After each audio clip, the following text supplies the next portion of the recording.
ভাইয়া মানে এত মজার অ্যাকচুয়ালি। আচ্ছা, আপনি তো মানে খোলা বাজার থেকে অবশ্যই বা বিভিন্ন শপ থেকে আম কিনে খেয়েছেন, তো এই আমটার সঙ্গে ওই আমের কি তুলনা হবে?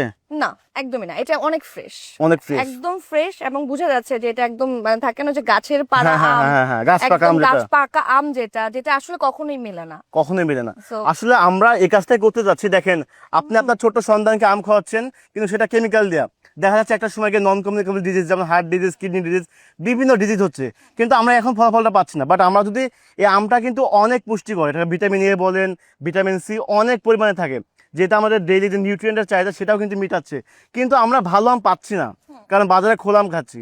তো আমরা সেই জন্যই চাচ্ছি যে ম্যাঙ্গো লাভারের মাধ্যমে, আপনার মাধ্যমে আমার কাস্টমার ভালো আম পায়। আর কাস্টমাররা তো টাকা দিয়ে আম কেনে, জি তো জি, এক্স্যাক্টলি। মানে তারাও চায় কি সতেজ খাবারটা, একদম জি। যেই খাবারটা খেলে কখনো আমাদের কোনো ক্ষতি হবে না।